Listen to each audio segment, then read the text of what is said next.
நண்பர்கள் அனைவருக்கும் வணக்கம். பார்த்திங்கன்னா ஒரு ரீஒர்க்கு ஆம்ப் வந்திருக்கு. 5.0 இருந்தது 2.0 மாற்றி அதுவும் கம்ப்ளைண்ட் ஆகி இப்போ ரீஒர்க் வந்திருக்கு.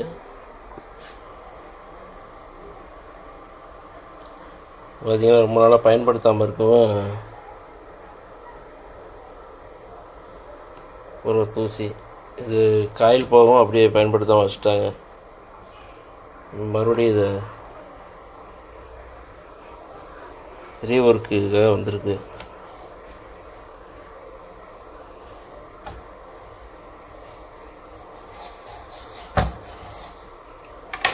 இது கேப்னட் மாற்றிட்டு என்னென்ன பொருள் இதில் ஆகமாக எடுத்துகிட்டு புது காயில் போட சொல்லியிருக்காங்க.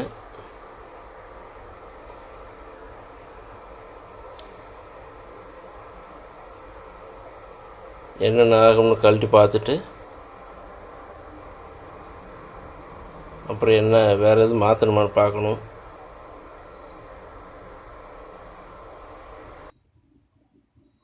டஸ்ட்டு ஓவரானதுனால அது மேலே ஒரு படிஞ்சுக்கும். அதனால் எடுக்க ரொம்ப சிரமமாக இருக்கும். வந்து கட் பண்ணி எடுத்துக்கிட்டிங்கன்னா சின்ன சின்ன பீஸாக இருக்கும். நீங்கள் டப்பு டப்புன்னு கட் பண்ணி எடுத்துடலாம். சால்ட்டிங் எடுத்துடலாம். நம்ம வந்து ரீஒர்க்கு தானே பண்ண போகிறோம். அதனால் வயர்லாம் புது வயர் மாற்ற போகிறோம். அதனால் கட் பண்ணிக்கலாம். நீங்கள் எதாவது போர்டு மாற்றுற மாதிரி இருந்துச்சு அப்படின்னா சால்ட்டிங் வந்து வயர் கட் பண்ணாமல் சால்ட்டிங் வச்சு எடுத்துக்கலாம்.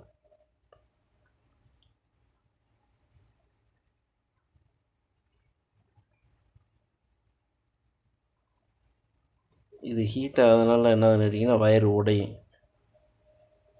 அதிக ஹீட் ஆகிறதுனால அந்த வயர் உடஞ்சி ஒன்றுக்கெல்லாம் போயிடும். இது தேவையில்லாதனால நம்ம எல்லாம் கட் பண்ணி எடுத்துடலாம். நம்ம எல்லாம் புது வயர் போட போகிறோம். கேப்னட்டும் மாற்ற போகிறோம். காயிலும் தேவையில்லை நமக்கு. அதனால் அந்த வயர்லாம் கட் பண்ணி எடுத்துடலாம். இதே நீங்கள் வந்து இந்த பவர் சப்ளை பிசிபி வந்து வேறு மாற்றினீங்க அப்படின்னா வயர் வந்து சால்டிங் பண்ணி தான் எடுக்கணும். அந்த வயரோட லென்த்து கம்மியாகிட்டே இருக்குது. நம்ம ஒரு டைம் இப்படி பண்ணையில் வயர் அந்த இடத்துல முனியில் ஆகாது அப்படின்னா நீங்கள் கட் பண்ணி எடுத்துடலாம்.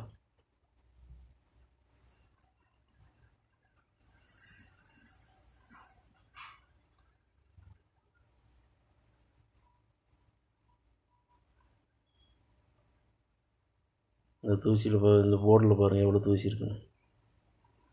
இதுதான் கேஎம்எஸோட பிடிஎல் மோனோ. இது வந்து ஸ்டீரியோ போர்டு மோனோ பண்ணியிருப்பாங்க. 2 ஒயரு லிங்க் கொடுத்துருக்காங்க பாருங்கள். ஒரு சைடு சிக்னல் கொடுக்குறது, ரைட் சைடு சிக்னல் கொடுப்பாங்க. இது வந்து சப்புக்காக பயன்படுத்தியிருக்கு. ஃபஸ்ட்டு இந்த மோனோ பண்ணி நம்ம அந்த மோனோ எடுத்து விட்டு இது வந்து ஸ்டீரியோவை போட போகிறோம்.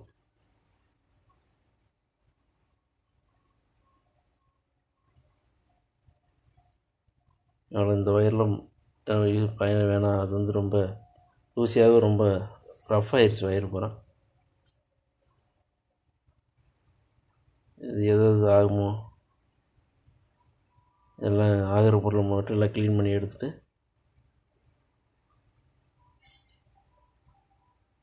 இந்த மோனோ அந்த பார்த்துங்க.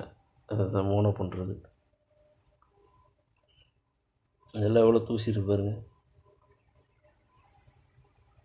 இது வந்து எஸ்எம்டி போர்டு கேஎம்எஸோடது, சாரி மேக்ஸினோடது. இது சக்தி பிடி.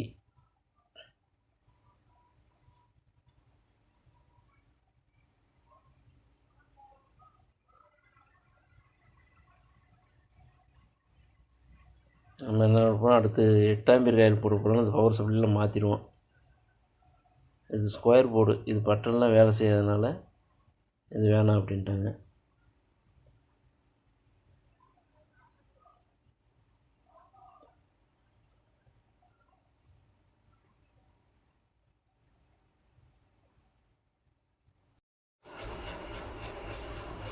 இது பார்த்திங்கன்னா பூரா க்ளீன் பண்ணி எடுத்தாச்சு. அதில் இருக்கிற எந்த பொருளாகுமோ அந்த பொருளை எடுத்தாச்சு. பார்த்திங்கன்னா மேக்ஸிமம் சஃப்ரி சக்தியோட பிடி போர்டு, இது கேஎம்எஸ் இது சப்புக்கு தான் மோனோ பண்ணி போட்டிருந்தாங்க. இப்போ வந்து ஸ்டீரியோவை மாற்றிட்டு மோனோவுக்கு வந்து வேறு போர்டு கொடுக்கணும். இது மோனோ போட்டுக்கலாம், ஸ்டீரியோ பண்ணிக்கலாம். ஃபேனு இதில் இருக்கிற பொருள் பழைய ஆம்பில் இருக்கிற இது மட்டும் எடுத்துக்கிட்டோம். ஹீட்ஸிங்கு, இந்த போர்டு, இந்த சஃபரி, இந்த பக் கன்வெர்ட்ரு,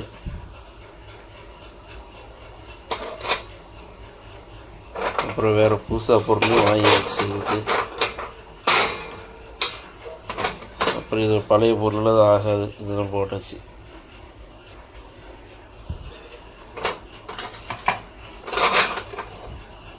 இது வந்து கேபினெட்டு மேட்ரிக்ஸோடது.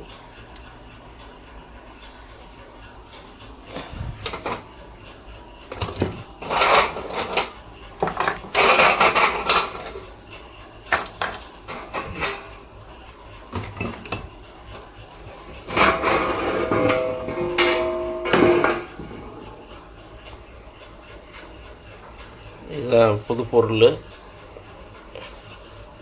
8 ஆம்பியர் காயில் அடுத்து போட போகிறது. ஃபஸ்ட்டு அது 5 ஆம்பியர் இருந்துச்சு, இப்போ 8 ஆம்பியர் போட போகிறோம். அதுக்கு மெட்டல் டயோடு, பிசிபி, பகாரியா, இதுதான் சப்புக்கு இப்போ போட போகிறோம். பீட்ஸு, அதை வந்து ஸ்டீரியோ பண்ணிவிட்டு இது மோனோ போர்டு, இது சப்புக்காக பயன்படுத்த போகிறோம்.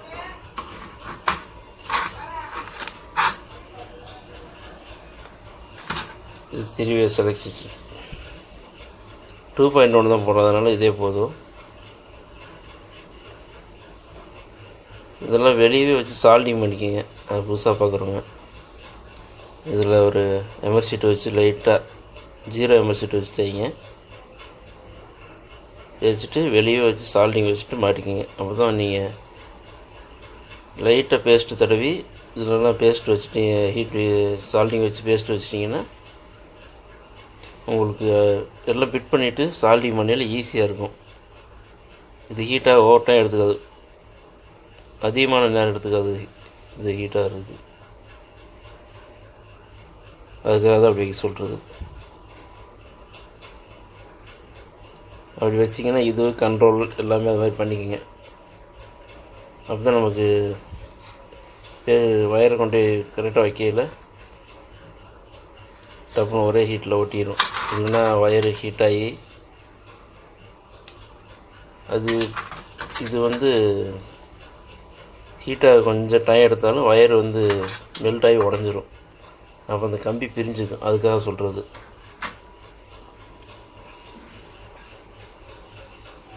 பார்த்திங்கன்னா இந்த வீடியோ ரொம்ப நேரம் போகும், அதனால் இந்த வீடியோ பகுதி இதோடு முடிச்சுட்டு அடுத்து இன்னொரு வீடியோ போடுறேன். ஏன்னா அது அதிக நேரம் பார்க்குற மாதிரி இருக்கும். அதனால் பார்க்குறவங்களுக்கு ரொம்ப ஒரு சலிப்பு தன்மையை கொடுத்துரும். அதனால் இந்த வீடியோ இதோடு முடிச்சுட்டு நெக்ஸ்ட் வீடியோவில் இதெல்லாம் மாட்டி எப்படி மாட்டுறது வைக்கிறது எல்லாமே போடுறேன். அதையும் பாருங்கள். முடிஞ்ச வரையும் நல்லா தெளிவாக போடுறேன்.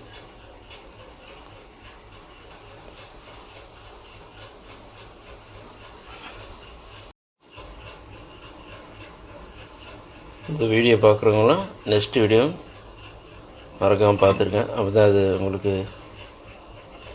கரெக்டாக இருக்கும். இந்த வீடியோ பார்க்கும் அனைத்து நண்பர்களுக்கும் நன்றியை தெரிவிச்சுக்கிறேன்.